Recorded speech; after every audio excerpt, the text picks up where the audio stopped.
కరంగా విషం జిమ్ముతూ మొదటి రోజు నుంచి ఈ ప్రాజెక్టును బద్నాం చేయాలన్న ప్రయత్నం ఎంత గట్టిగా చేసిందో, ఎట్లా ప్రజల మనసుల్లో లేని అనుమానాలను చొప్పించి అడ్డమైన ఆరోపణలు చేసి ఇష్టం వచ్చినట్టు నోటికి ఎంత వస్తే అంత మాట్లాడి మళ్ళీ ప్రభుత్వం వచ్చిన తర్వాత కూడా అదే ట్రెండు, అదే వరుస తప్ప ఇంకోటి లేనేలేదు.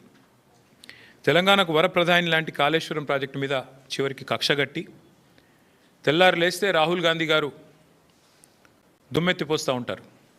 బీజేపీ జేబు సంస్థ సిబిఐ, బీజేపీ జేబు సంస్థ ఐటీ అంటూ తెల్లారు లేస్తే కాంగ్రెస్ ప్రభుత్వం, కాంగ్రెస్ పార్టీ జాతీయ నాయకత్వం జాతీయ స్థాయిలో సిబిఐ అంటేనే అది జేబు సంస్థ బీజేపీకి అని చెప్పి దుమ్మెత్తిపోస్తూ ఉంటారు. కాళేశ్వరం ప్రాజెక్టు మీద ఈ ముఖ్యమంత్రి గారికి ఎంత కక్ష అంటే, చివరికి ఏ సిబిఐనైతే రాహుల్ గాంధీ గారు అనునిత్యం తప్పుపడుతూ ద్వేషిస్తూ ఇది బీజేపీ జేబు సంస్థ అని మాట్లాడతారో, చివరికి ఆ కాళేశ్వరం ప్రాజెక్టు మీద ఇక్కడ ఏమీ లేదు, కొండను దవ్వి ఎలక కూడా పట్టలేదు కాబట్టి 22 నెలలు మరి టైంపాస్ చేసి కోట్ల రూపాయలు తగలబెట్టి కాళేశ్వరం కమిషన్ అని పెట్టి పీసీ ఘోష్ గారి కమిషన్ వేసి కొండను దవ్వి ఎలుకను కూడా పట్టలేని పరిస్థితుల్లో మళ్ళీ కొత్తగా సిబిఐ కప్పచెప్తున్నా అని ఒక కొత్తగా నాటకానికి తెరదీసినారు. నేను ఇవాళ ముఖ్యమంత్రి గారిని అడుగుతా ఉన్నా, రాష్ట్ర వ్యాప్తంగా ఇవాళ ప్రజలకి మీరు ప్రజల సొమ్ముతో ప్రతి పత్రికలో ఇవాళ అడ్వర్టైజ్మెంట్లు, ఫుల్ పేజ్ అడ్వర్టైజ్మెంట్లు ఇచ్చినారు. ఏమని? మల్లన్న సాగర్ నుంచి నీళ్లు తీసుకొచ్చి మూసీకి అనుసంధానం చేసే ప్రాజెక్టుకు, బృహత్ ప్రాజెక్టుకు ముఖ్యమంత్రి గారు ఇవాళ శంకుస్థాపన చేస్తున్నారు అని చెప్పి మరి ఫుల్ పేజ్ ప్రకటనలు ఇచ్చినారు. ఈ ముఖ్యమంత్రి గారికి కానీ కాంగ్రెస్ ప్రభుత్వానికి కానీ కనీస సిగ్గుందా అని నేను అడుగుతా ఉన్నా. కనీస మాత్రం ఇంగితం ఉందా? కనీస మాత్రం సోయి ఉందా మీకు? సరిగ్గా వారం కిందట, ఇదే సోమవారం నాడు, వారం రోజుల కిందట కాళేశ్వరం ప్రాజెక్టు మీద కక్షగట్టి సిబిఐ ఎంక్వైరీ అని పెట్టినారు. మరి ఈరోజు ఈ సోమవారం రోజు కేసీఆర్ గారు కట్టిన అదే కాళేశ్వరం ప్రాజెక్టు మీద ఆధారపడ్డ మూసీ జలాల అనుసంధానం అని పెట్టి ఇవాళ శంకుస్థాపన చేస్తూ ఉన్నారు. ఇక్కడ విచిత్రం ఏంటంటే, కాకపోతే ఎవరైనా మనిషి జ్ఞానం ఉన్నవాడైతే తల దగ్గర శంకుస్థాపన చేస్తారు, తల దగ్గర చేస్తారు. ఎక్కడైతే నీళ్లు ఉన్నాయో, ఎక్కడి నుంచి అయితే నీళ్లు తేవాలనుకుంటున్నారో అక్కడ శంకుస్థాపన చేస్తారు. కేవలం తలా తోక లేని వాళ్ళే తోక దగ్గర చేస్తారు. ఎందుకంటే బాధ ఏముంది ఈయనకి? మల్లన్న సాగర్ దగ్గర పోయి శంకుస్థాపన చేస్తే ఏం చెప్పాలా? ఎదురుగా కళ్ళు దొబ్బినాయా, నీకు కనబడతలేవా, అవి కాళేశ్వరం నీళ్లు కాదా అని ప్రజలు అడుగుతారు, రైతులు అడుగుతారు. ఇవి కాళేశ్వరంలో వచ్చిన నీళ్లు కావా అని సోయినవాడు ఎవడైనా అడుగుతాడు, మీడియా అడుగుతుంది, అందరూ అడుగుతారు. సమాధానం చెప్పలేరు. ఎందుకంటే కాళేశ్వరం కొట్టుకపోయింది, కాళేశ్వరం ఇదయింది అదైంది అని దిక్కుమాలిన మాటలు మాట్లాడిందే మీరు. కాబట్టి ఏం చేయాలా? తలా తోక లేని సన్నాసులు చేసే పని ఏదైతే చేయాలో తోక దగ్గర చేస్తున్నాడు ప్రారంభోత్సవం. తల దగ్గర చేయకుండా, మల్లన్న సాగర్ దగ్గర కాకుండా తోక దగ్గర అంటే గండిపేట దగ్గర చేసే ప్రయత్నం చేస్తూ ఉన్నారు. ఎందుకు? మీ అబద్ధాలను కప్పిపుచ్చుకోవడానికి. మీరు ఇన్ని రోజులు వాగిన వాగుడంతా చెత్తవాగుడు అని ప్రజలకు తెలుస్తుంది. కాబట్టి ఇవాళ మీరు ఎన్ని దిక్కుమాలిన మాటలు మాట్లాడినా చివరికి మళ్ళీ కాళేశ్వరమే మీకు దిక్కయింది. కాబట్టి ఇవాళ మొహం చెల్లక, మల్లన్న సాగర్ దగ్గర శంకుస్థాపన చేయడానికి మొహం చెల్లక ఈ ముఖ్యమంత్రి గారు, ఈ ప్రభుత్వం 1,00,000 కోట్ల అవినీతి, కూలిపోయింది, కాళేశ్వరం కూలేశ్వరం అయిపోయింది అని మాట్లాడిన మాటలు ఏవైతున్నాయో వాటి నుంచి తప్పించుకోవడానికే ఈరోజు గండిపేట దగ్గర ఒక డ్రామా చేస్తూ ఉన్నారు. అంటే ఒకటి చెప్పకనే చెప్పినట్టు మాత్రం ఈ ప్రభుత్వం అయ్యింది. ఎన్ని రోజులు కాళేశ్వరం కూలేశ్వరం అయిపోయిందని వాగిన నోళ్ళే ఇవాళ అదే కాళేశ్వరం నీళ్లు తీసుకొచ్చి హైదరాబాద్ ప్రజలకు మేము గోదావరి నీళ్ళు అందిస్తామని చెప్తున్నారు. అంటే ముఖ్యమంత్రి కానీ ఈ ప్రభుత్వం కానీ చెప్పకనే చెప్పినట్టు అయ్యింది. కాళేశ్వరం మరి తెలంగాణకు కల్పతరువు, తెలంగాణకు కామధేనువు అని మొదటి నుంచి మేమేదైతే చెప్తున్నామో అది అక్షర సత్యం అని కాంగ్రెస్ ప్రభుత్వమే ఇలా ఒప్పుకున్నట్టు అయింది. అట్లాగే ఒక నెల రోజుల కింద అనుకుంటా మా భువనగిరి యాదాద్రి జిల్లా గంధమల్ల రిజర్వాయర్కి కూడా ముఖ్యమంత్రి గారు శంకుస్థాపన చేసి భారీ సినిమా డైలాగులు కొట్టినారు. అక్కడ కూడా నేను పూర్తి చేస్తాను అని. ఎక్కడికి వస్తున్నాయి? ఎక్కడి నుంచి వస్తున్నాయి గంధమల్లకి నీళ్లు? అదే కాళేశ్వరంలో అంతర్భాగమైన కొండపోచమ్మ సాగర్ నుంచే కదా దానికి కూడా నీళ్ళు వచ్చేది.